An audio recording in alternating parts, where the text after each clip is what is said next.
Merhaba 6. sınıf öğrenciler, bugün sizinle beraber 9. bölümümüzün 2. dersini çalışacağız. Açı ölçüleri. Çözümleri geçmeden önce burada bir not vardır. Bir de diyelim daha önceki sınıflarda aldığımız dersleri biraz hatırlatalım, tekrar yapalım. Buradaki not iki paralel doğru bir doğru ile kesildiğinde yöndeş açıların ölçüsü eşit olur. Bir de iç ters açıların ölçüsü eşit olur. Sevgili öğrenciler, daha dersimize geçmeden önce paralel doğru ne demektir? Daha önceki videomuzda da vardır, açıklamıştık ama tekrar bir açıklama yapalım. Paralel doğru, iki doğru, burada iki tane doğru vardır. Diyelim ki isimler olsun A, B doğrusu. Bu da CD doğrusu. Burada iki tane doğru gördüğünüz gibi AB doğrusu, CD doğrusu birbirine paraleldir. Paraleldir ne demektir? Yani iki doğrunu uzattığımızda kesişim noktaları olmaz. Mesela ders kitabımızın iki kenarı, bu kenarıyla bu kenarı birbirine paraleldir. Yani bu şekilde diyelim, bu kenardan bu kenar birbirine paraleldir. Ne kadar uzattığında kesişim noktaları olmaz. Mesela ders kitabımızın bu kenardan bu kenarı birbirine paralel değil. Neden paralel değil? Çünkü bu kenardan bu kenarın kesişim noktası, burası kesişim noktadır. Bu demektir paralel. Mesela bir de yazı tahtamızın iki kenarları bu kenardan karşılık kenarlar birbirine paraleldir. Ne kadar uzattığınızda kesişim noktaları olmaz. Evet 6. sınıf öğrencileri. Burada şunu da söyleyeyim. Yani burada diyelim ki burası eğer uzaklık iki doğrunun arası 10 cm ise burada aynı 10 cm'dir. Burada aynı 10 cm'dir. Eşit uzunluktadır. Yani evet 6. sınıf öğrencileri. Burası mesela 10 cm ise uzunluğu, burada 10 cm'dir, burada 10 cm'dir. Yani mesafeler birbirine eşittir. Bu da paralel doğru. Burada bu iki tane doğrular paraleldir. Evet 6. sınıf öğrencileri. Bu iki paralel doğrunu bir doğru da kesti. Diyelim bir doğru kesti.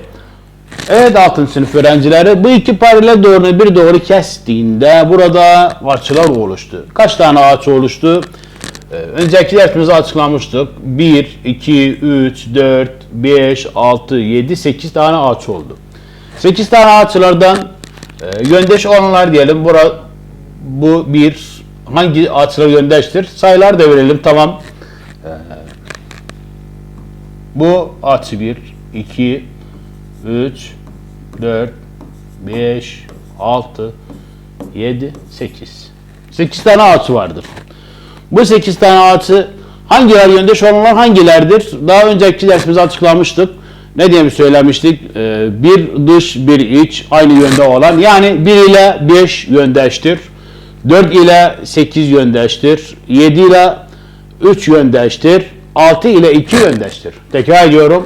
1 ile 5, 4 ile 8, 2 ile 6, 3 ile 7 yöndeştir. İç ters olanlar da hangilerdir? 3 ile 5, 4 ile 6. Tekrar ediyorum. 3 ile 5, 4 ile 6. İki paralel doğru bir doğru kestiğinde yöndeş açıların ölçüsü eşit olur. Mesela bu açının ölçüsü diyelim ki 45'tir. 45 derecedir. Bu 45 ise bu da 45'tir. 45 derecedir. Bu 135 olacaktır. Tabii ki bu iki açı nedir? Bütünler açılardır. Bu 45 olunca bu da 35 olur. Daha çözümleri geçende açıklayacağız. Bu 35'tir. Bu da 35 olur. Yöndeşler. Burası ne olur? Burası 135 olur. Neden 135 olur? Çünkü bunlar ters açılardır. Ters açılar ne demiştik daha önceki dersimizde? Köşeleri ters açılar ne demiştik? Başlangıç noktaları aynı olan. Bunlar tersler. Bu 135 ise burası 135'tir. Bu 45 ise bu da 45'tir tabii. Ters açılardır. Yani gördüğünüz gibi yöndeş açılar burada nedir? Birbirine eşittir. 45, o 135, ölçüler eşittir. Gelelim burada tabii ki 45'tir. İç ters açılar hangisidir? Bu açının iç tersi budur. 45 45. Bunda iç tersi budur. 135 135. Gördüğünüz gibi bunlar birbirine eşittir. Evet. 45 derece dediğimizde bildiğiniz gibi uzunluk ölçüsünün birimi metredir. Mesela uzunluk neyle ölçülür? Metreyle ölçülür. İşte az olan şeyleri ölçtüğümüzde nesneleri santimetreyle ölçeriz. Mesela sınıfımızın boyunu metre ile ölçeriz. Şehirler arasını kilometreyle ölçeriz. Bir de sıvını neyle litreyle ölçeriz. Açıları da neyle ölçeriz? Tabii ki açı ölçerden ölçeriz ama neyle gösterilir? Bu şekilde gösterilir yuvarlak derece. Derece diye gösterilir, açılır. Evet 6. sınıf öğrenciler ders kitabımıza geçiyoruz. Ders kitabımızda dediğimiz gibi de 9. bölümün 2. dersi açı ölçüleri konusunu çalışacağız. Ben direkt sağlamasını yapıyorum. Ait olan soruları çözeceğim ve dersi orada açıklayacağız. Sağlamasını yapıyorum. Ait olan sorular ne demiş? X, Y, Z'nin açılarını bulurum demiş. Tabii ki ölçülerini bulurum demiş. Burada ölçüsünü demek istiyor. Evet. İlk şıkkımızda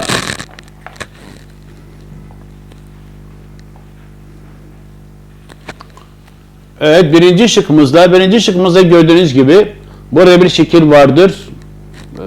X, Y, Z'nin ölçüsünü istiyor. X, Y, Z'nin ölçüsünü nasıl bulacağız burada? X, Y, Z'ni ben direkt hemen eksi yazıyorum burada. X'in ölçüsünü diyorum 54'tür. Çözümü burada yapıyorum. İlk sağlamasını yapıyorum. Ait olan soru ilk şıkkımız. Diyorum burada X'in ölçüsü 54 derecedir. Şimdi tabii ki hocam nereden anlayacağız 54 ya da nereden öğrendiniz bunun 54 olduğunu? Sevgili öğrenciler burada ne yapıyorum ben burada? Bunu uzatıyorum bu şekilde devam ediyor. Tamam. Ve bunu da bu şekilde de buradan da uzatıyorum. Ne oldu burada? Dikkat edin. X'ten 54 buran veri bu açının 54 verilip X'ten 54 nedir burada? Ters iç tersler. İç tersler. Yani şöyle düşünün. Şöyle düşünelim. İki paralel doğru. Bir doğru kesmiş. Bir doğru kestiğinde ne demiştik? İç açıların ölçüleri iç ters açıların ölçüler eşit olur. Burada bu iç tersi bunu düşüneceğiz. Yani bu 54'tür. X'ten ölçüsü kaçtır? 54'tür. Tamam. Daha sonra gel şekle gel yine. Şekil nedir burada? Paralel kenardır. Paralel kenarın da özelliğini daha önceki dersimizde açıklamıştık. Paralel kenarın ölçüleri karşılıklı açılan ölçüler ne olur? Birbirine eşit olur. Tekrar ediyorum. Şimdi burası nedir bu şekil? Paralel kenardır. Yani şöyle düşünüyoruz şimdi. Paralel kenar. X buradadır. X'i bulduk. Y nerededir? Burası Y. Y'nin ölçüsü kaçtır? X'in bulduk 54. Y de aynı 54'tür. Neden 54'tür? Çünkü paralel kenar şeklin karşılıklı açılan ölçüleri birbirine nedir? Eşittir. O zaman Y'nin de ne diyeceğiz? Y de eşittir 54 derece.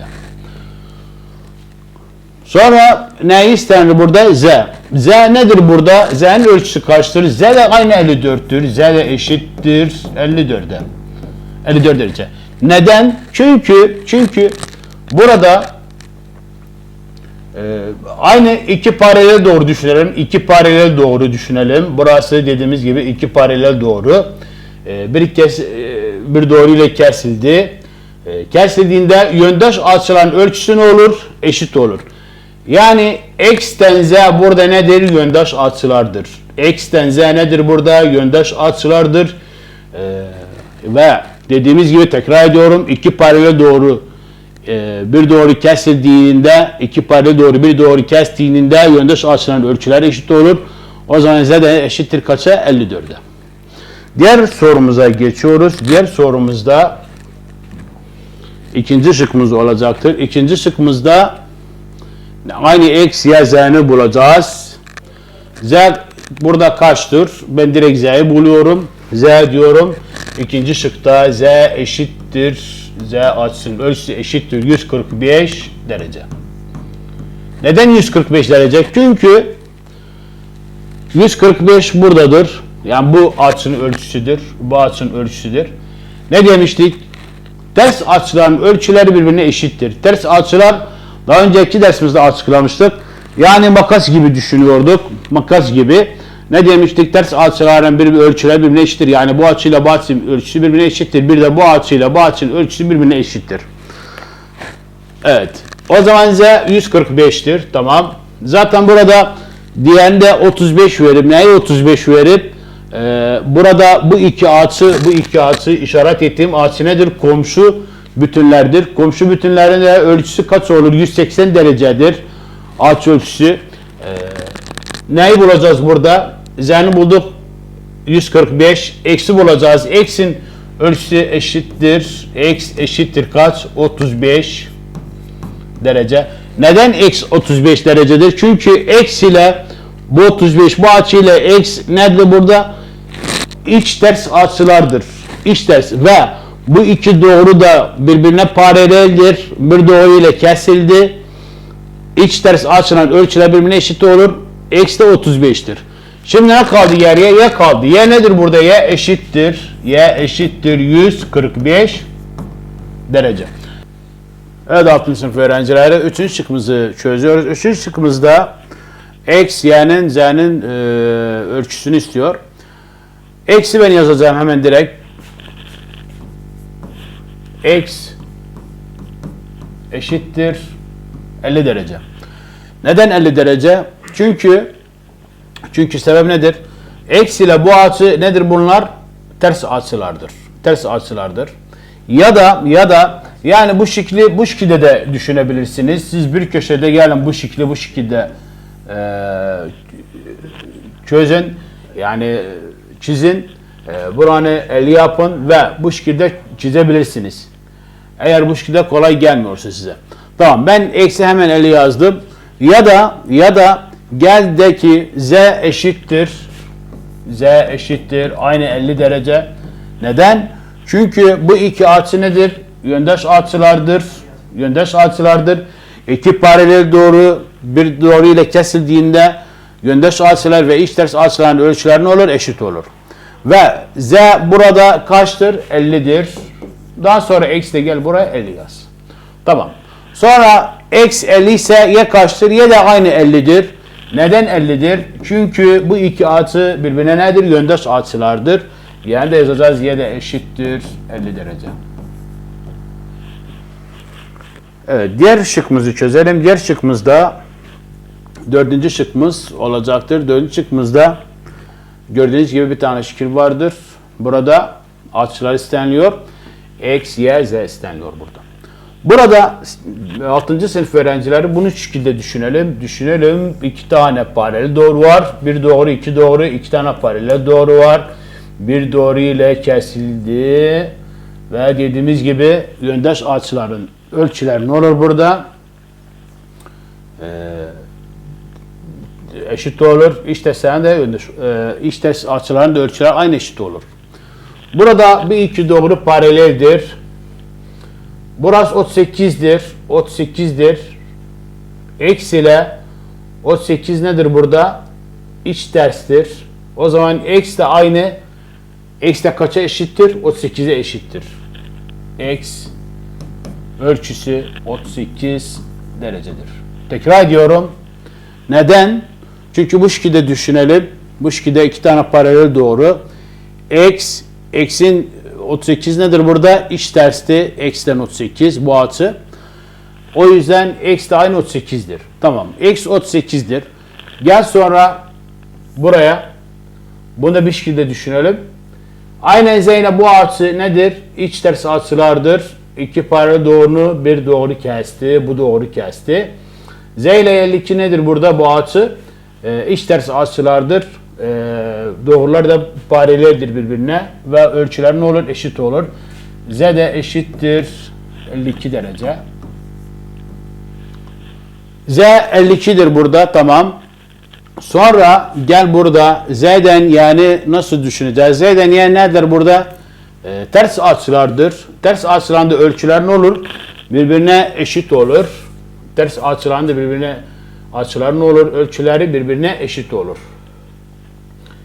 Evet. Y eşittir 52. 7. şıkkımızda x, y, z'nin ölçülerini bulacağız.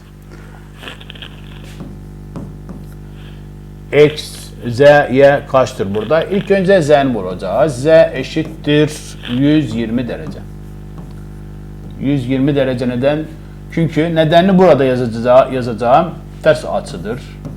Ters açıdır. Evet. Burada gördüğünüz gibi bir şekil vardır.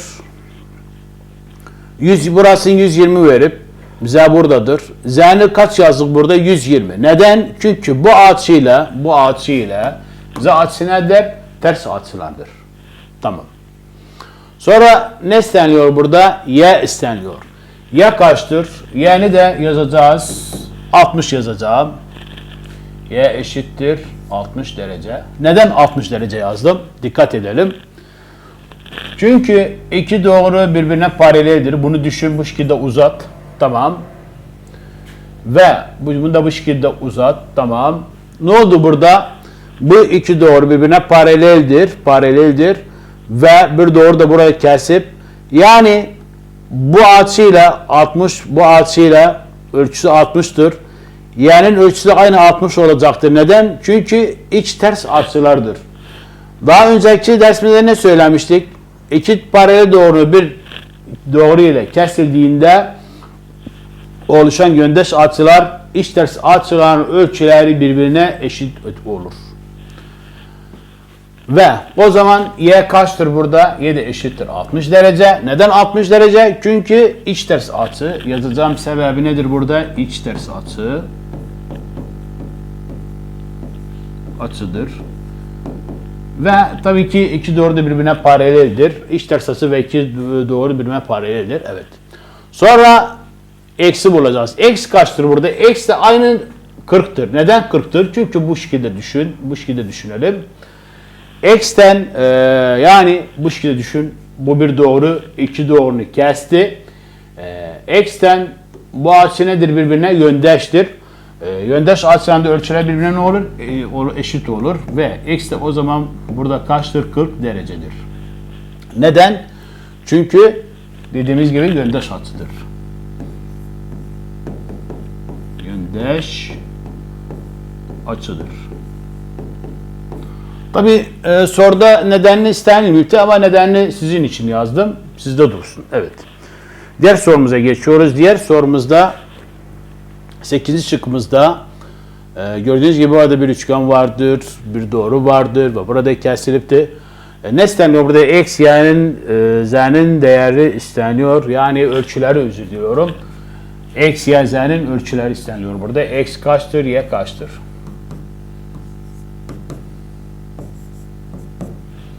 Evet. Sevgili öğrenciler, burada 6. sınıf öğrencileri X ölçüsü kaçtır? Burada 58'dir. Eşittir 58 derece. Neden 58 derece? Neden 58 derece? 58 derecedir X. Neden? Çünkü dikkat edin. Bunu şu şekilde düşünün. Burası bir doğru. Tamam. Burada bir doğru ve bu şekilde, yani bu şekilde doğru. Bu iki doğru birbirine nedir burada? Paraleldir. Ve buradan da bu devam ediyor. Bu şekilde de düşünelim. Devam ediyor buradan. Bu iki doğru birbirine paraleldir. Ve bu açıyla bu açı birbirine nedir? İç ters açılardır. İki doğru paralel doğru bir doğru ile kesildiğinde oluşan yöndeş, özür diliyorum, iç ters açıların ölçüleri ne olur? Birbirine eşit olur. O yüzden x kaçtır? 58'dir. Tamam. X 58'dir. Bu doğru bu şekilde düşündük. 58'dir. Gel daha sonra bu şekilde buranı düşün. Aynı. Burası 70'tir. Z kaç olacaktır? Z de 70'tir. Z'ni de bulalım. Z aynı 70 derecedir. Neden? Çünkü dediğimiz gibi iki paralel doğru bir doğru ile kesildiğinde iç ters açıların ölçüleri ne olur? Eşit olur. Yani bu açı ile Z birbirine nedir burada? İç ters açılardır. Tekrar ediyorum. Bu açı ile Z nedir burada? İç ters açılardır ve ölçüler ne olur? Eşit olur. Z kaçtır burada? 70'tir. Tamam. Daha sonra neyi düşüneceğiz? Doğrunu bu şekilde düşüneceğiz. Aynı iki paralel doğru. Bir doğru ile kesildi. Y kaçtır burada? Y eşittir 70. Y eşittir 70. Neden? Çünkü bu açı ile Y nedir burada? Yöndeş açılardır. Tekrar ediyorum. Bu açı ile Y açısı nedir burada? Yöndeş açılardır. Y eşittir kaça? 70 derece. Yani bunu bu şekilde düşüneceğiz sevgili öğrenciler. Bu şekilde çiziyorum. İki paralel doğrunu bu şekilde düşün. Tamam. Sonra dediğimiz gibi Y nedir burada? Burası 70 neredeydi? Buradaydı. 70 buradı. Tamam. Ve Y nerededir burada? Y buradadır. Ve bu iki açı birbirine nedir? Yöndeş açılardır. Çünkü yöndeş açılar ne söylemiştik? Biri iç, biri dış açı olan, aynı yönde olan açılara yöndeş açı denir. Diğer şıkkımıza geçiyoruz. Diğer şıkkımızda 9. şıkkımız olacaktır. 9. şıkkımızda X, Y, Z'nin değerini istiyor. Her zamanki her derste söylediğimiz gibi sizin de yanınızda tabii ki ders kitabı, kalem, kağıt da bulunmaktadır. 9. şıkkımızı çözeceğiz. Burada bir şekil verilipti. Yani aslında iki şekil verilip, bir üçgen verilip, bir de bir paralel kenar verilip. Buna da dikkat edelim. İstenilen nedir burada? Açıların ölçülerini isteniliyor burada. X, Y, Z'nin. Ben burada eksi kaç yazacağım? X yazacağım. X eşittir 60 derece. Neden 60 derece? Şimdi şekli bu şekilde düşünün. Yani düşünün burada bir şekil var. Paralel kenar. Paralel kenarın burası neydi? 60 idi. O zaman burada karşılık açı da aynı kaç olur? Ölçüsü 60 olur. Neden? Çünkü paralel kenarın ölçüleri, karşılık açıların ölçüleri birbirine nedir? Eşittir. O yüzden bu 60 ise x de 60'tır. Tamam. X 60'tır. Sonra y'ni bulalım.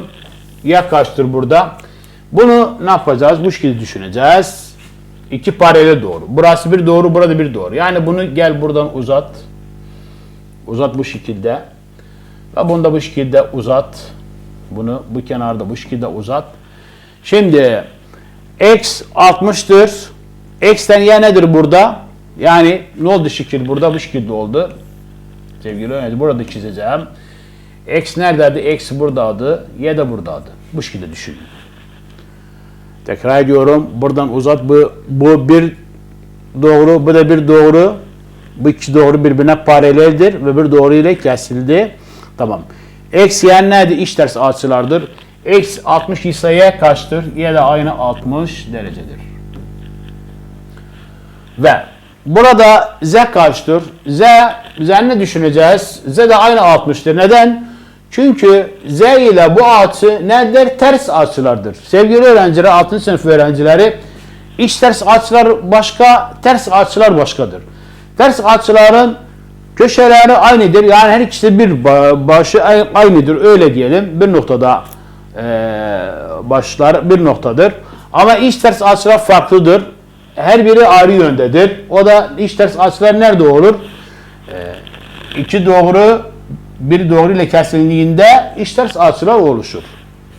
Şimdi z burada neydi? Z de aynı 60'tır. Neden? Çünkü ters açılardır. Z eşittir 60 derece.